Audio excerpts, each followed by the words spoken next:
Hello and welcome to episode 5 of the Apex Legends tutorial series. In this episode, we are going to be talking about Evo shields. Everything that you need to know about shields and armor will be found in this video. So without further ado, let's get started.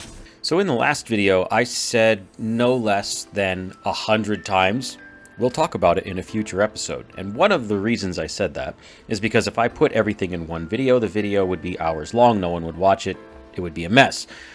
So we're going to make smaller videos, and this is going to be the first one. And the first thing that we're going to talk about is armor, or shields, whatever you want to call them, it's the same idea. So let's start out with looking at how armor is displayed, and then we'll kind of go from there.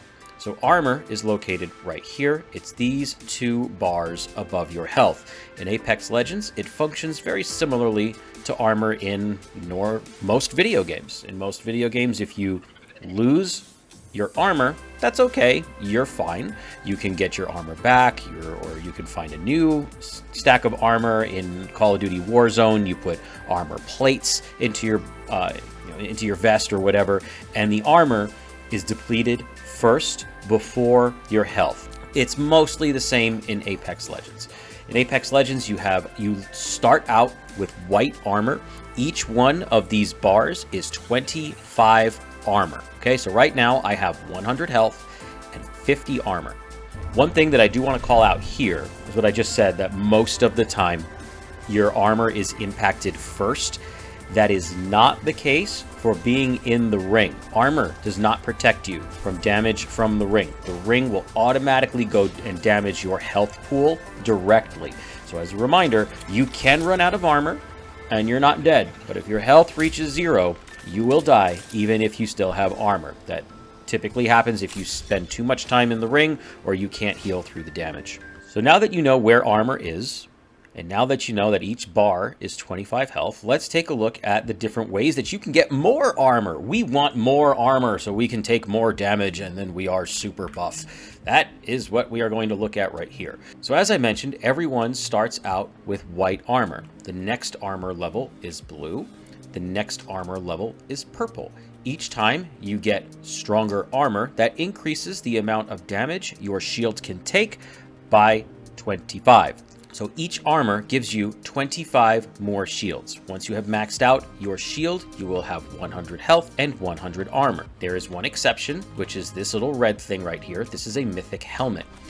If you put on a mythic helmet, you will get an additional bar of armor. How cool is that? You now have 5 armor bars. That is amazing. The only way to get a mythic helmet is either going to be through a mythic supply bin or through a care package. The exception to this is if you have gold armor. So gold armor is the same amount of damage absorption as purple armor, but what the gold armor does is it allows you to heal faster. It increases the effectiveness of your small heals, which is your shield cell and your syringe. Now that you know about the different levels of armor and how to get them, let's talk about how to actually charge your shield. So I'm going to go over here.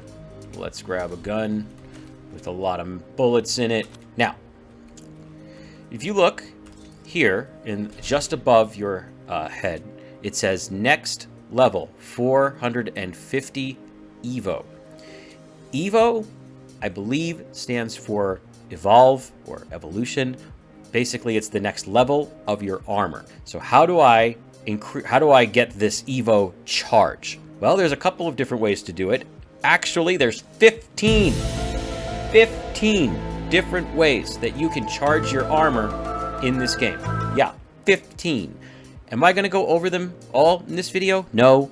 You're going to have to play the game and you will learn some of them. But the most common way that you can get armor charge is by dealing damage.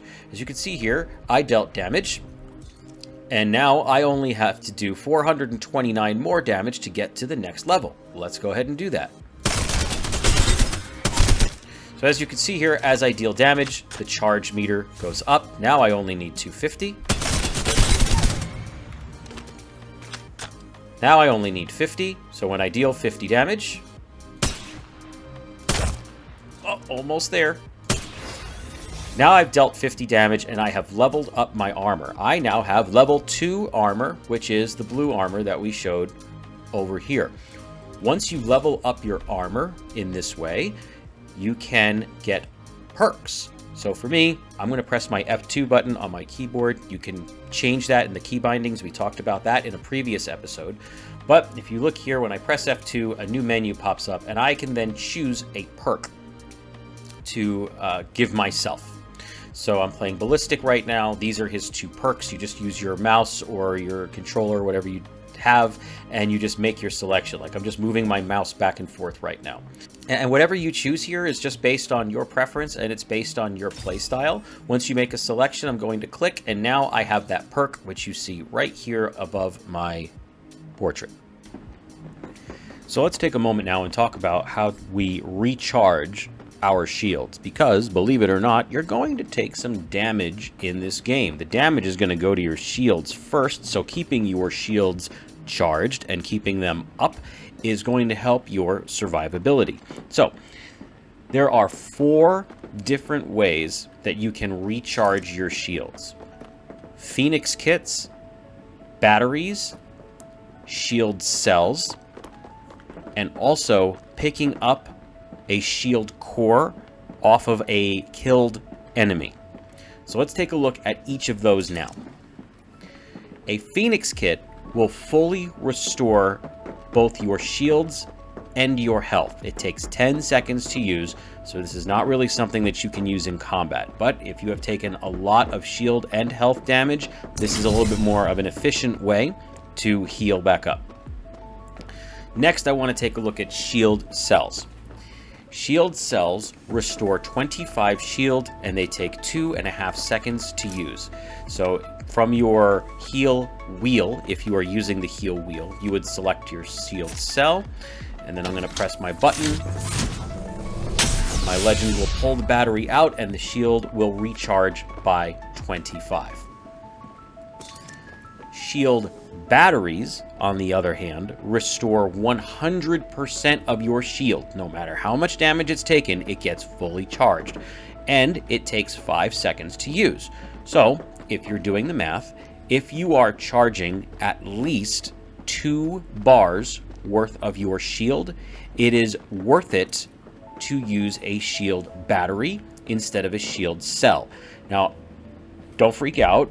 I know there is some nuance to this. Batteries, as you can see, only go in stacks of 2, whereas cells can go in stacks of 6. You can get batteries in different places in the game, such as through extended supply bins from support heroes. You can also craft them, but batteries are a little bit more of a coveted resource than cells. So there are times when maybe you have a moment and you're like, you know what, I've only got 1 battery. Let me save that for when I really need it, and I'm just going to use my shield cells to charge my shield instead. Now, if I'm in combat and I need to get a heal off, what you can do is you can just select your batteries here and you can charge it. And this is probably the most common form of healing in the game, is the battery. As you can see, that restored 3 of my shield bars in this example. So earlier in the video, I had mentioned that there are 4 different ways that you can recharge your shield. But actually, I lied. There are 5 different ways that you can shield your... Will you stop that? It's not a big deal. I forgot to talk about finishers. So we're going to take a moment and talk about finishers here. So a finisher is something that you can perform on any player that is down. If they are down, and even if they have their knockdown shield up, you can walk up to them and you can press your interact button. When you do that, you are going to enter into an animation. In this animation, your character is going to perform some sort of an execution style thing. It's going to perform in this animation. The animation lasts for about 4.5 to 6.5 seconds. And once the animation is done, once it's run its course, then you are going to, the enemy is going to die instantly. You'll have access to their death box, and you will get your shields fully recharged. No matter what your shield is at, it will be completely recharged. So what we're going to do is we're going to take a look very quickly at an execution a finisher, and how it actually looks in the game. So as you can see here, this player is knocked down. I'm going to press my interact key on him, and then we're going to pause it right here for just a moment. Just want to let you know that at the start of your finisher, you can cancel the animation, but once that little window, that 1 second window has passed, you're locked in, and yes, you can take damage. So you have to make sure that when you are executing someone, it is safe to do so, because you can get killed while you are executing someone. Earlier in the video, I had mentioned that there are 15 different ways that you can charge your shield, so you can increase your armor and take more damage. I'm not going to go over every single thing, but I just wanted to give you an idea of some of the things that you can do to increase your Evo charge. Using your class abilities is one of them. As an example, if you are playing an assault hero and you open an assault supply bin, you will get 100 Evo charge. Same thing for support heroes and support supply bins. If you are playing a recon hero and you use a survey beacon, that's good for 75 Evo charge. If you use a ring console, that's good for 200 Evo charge. If you knock someone, that's worth Evo charge. If you resurrect someone, that's also worth Evo charge. If you interact with an Evo Harvester, that will give you 350 charge. You can open a care package and get 100 charge. You can open a supply bin and find an Evo cache. That will also charge your armor. Generally speaking, just playing the game and doing like the normal things will grant you charge in some way.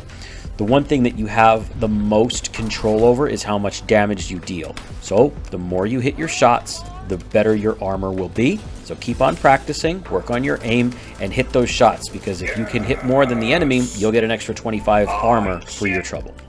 And that is going to do it for this episode. Thank you so much for watching. In the next episode, we are actually going to start a 3-part mini-series going over all of the things that you can interact with in the game. So from respawn beacons to replicators, arsenals, all the different things that you can interact with, we are going to go over that in the next few episodes. So hope to see you there. Don't forget to like and subscribe, and we will see you in the next one.